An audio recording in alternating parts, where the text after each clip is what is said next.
here are 4 things that you can do to live a better life. And when I say better, I mean more of a life that you want. So for starters, we have to go back to the idea that 95% of your behaviors come from a subconscious part of the brain. They come from the habitual patterns that are created in your brain. Now, habits are not bad. Habits are great.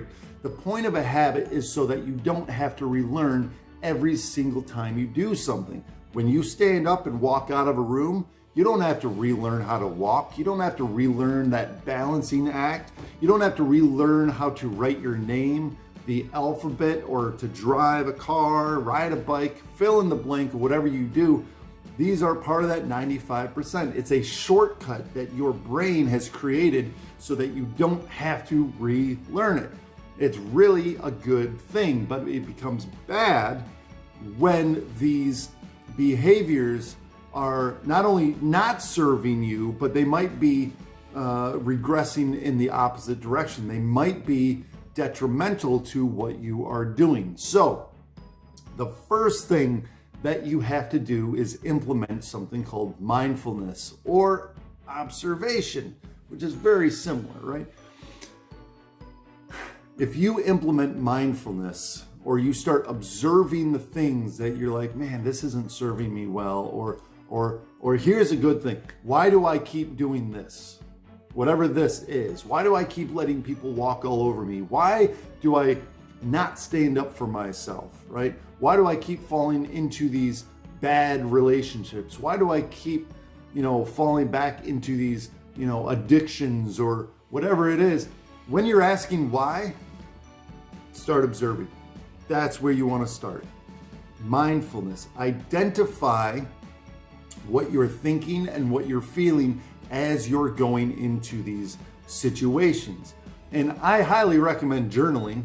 I do. I think it's very beneficial for everyone to be able to journal because it uses a different part of the brain to process through what is actually going on.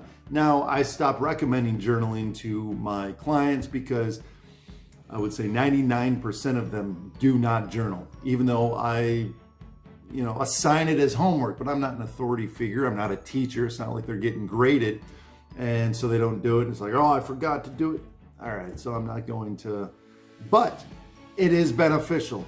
So identify your thought patterns, identify, the feelings and the reactions that you're having in certain situations. Mindfulness is always going to be number one, that observation. Always observe first. The second one, number 2, on what is going to help you to live more of an intentional life, be more intentional with your actions and behaviors, is understanding your childhood conditioning, okay?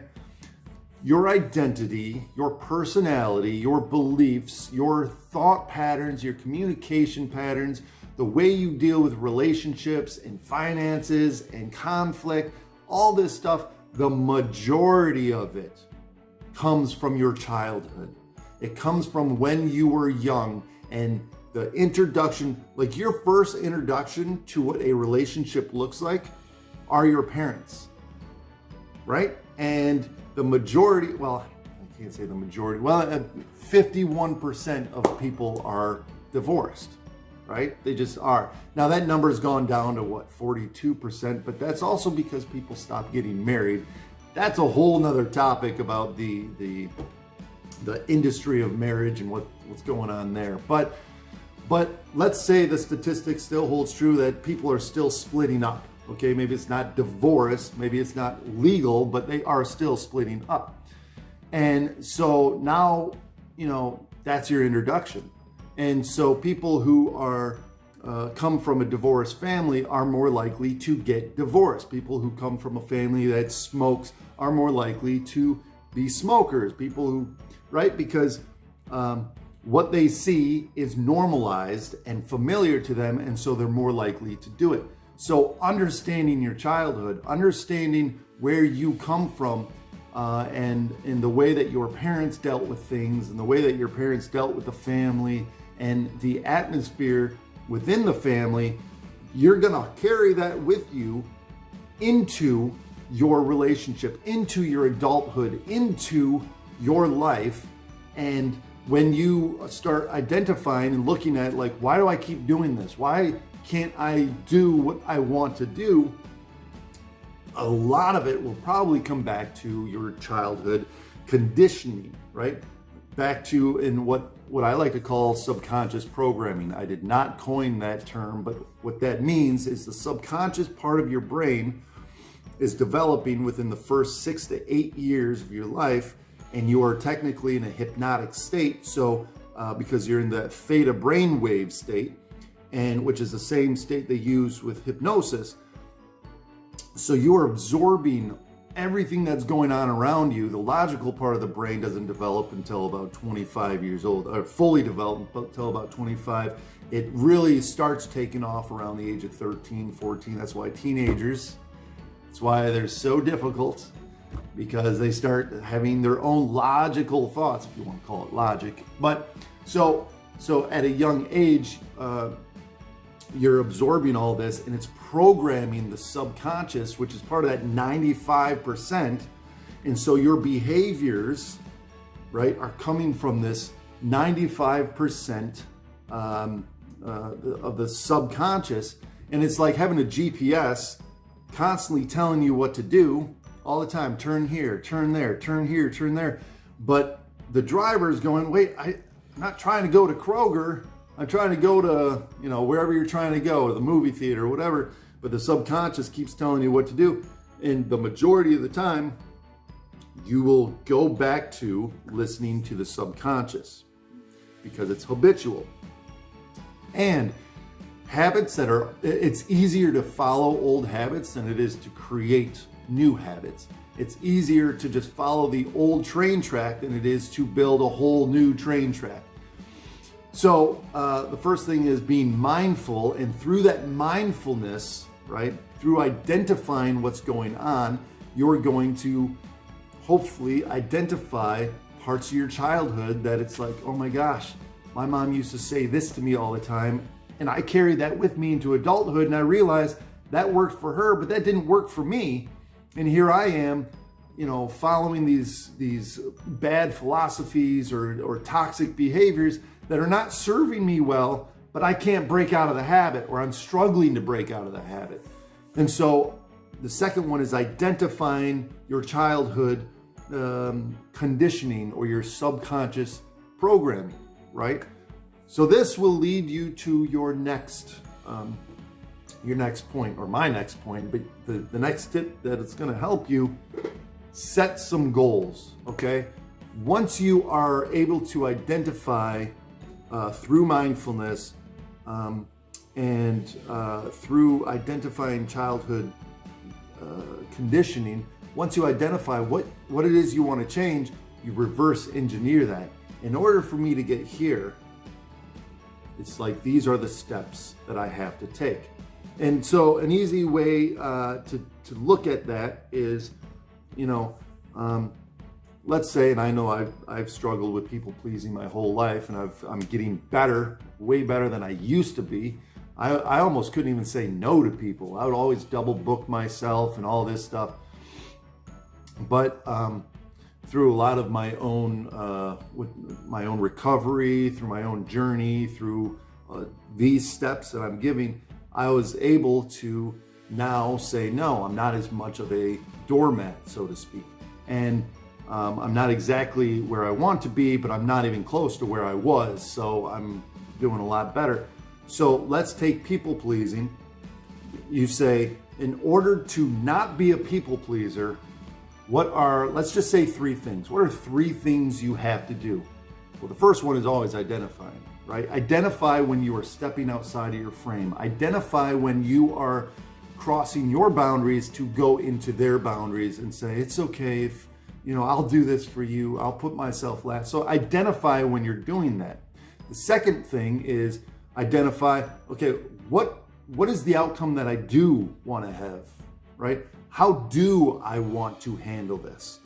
And the third one is to implement the step that you need to do. So let's say just telling someone no. I want to be able to tell someone no, I'm not going to do that. Well, there's this fear that, and I'm speaking from experience, but there's this fear many times of like they're going to reject me, or I'm going to ruin the relationship, or I won't have friends anymore, or whatever it is. So I have to people please in order to be accepted. Now, if you saw one of my last videos about how they don't actually love you, that's a pretty powerful explanation of why it's important not to people please, and why it's important to be your authentic self rather than to appease others. So I will put the card up in the link in one of these corners. It's going to be here or here, here or here. Anyways, okay. Yeah. So what was I saying? I don't remember what I was saying. Oh, so go back to having to say no to someone. By the way, if you set a boundary and the other person flips out about it, just remember that there's some toxic behavior there as well. They should be able to respect your boundary. Or if you say no to someone and it's a new thing, you've conditioned them so much to treat you a certain way. Remember, we teach people how to treat us. We condition people how to treat us. So if they're used to us just laying down and taking it, then when we say no for the first time, they might be, oh my, what? Wait a second. They might be surprised at it. Let them be surprised, let them process it. But the more that you start implementing the behaviors that you want to implement, the more that they'll adjust to it. Either that or they'll leave your life. And in which case, they probably shouldn't have been in your life to begin with. All right?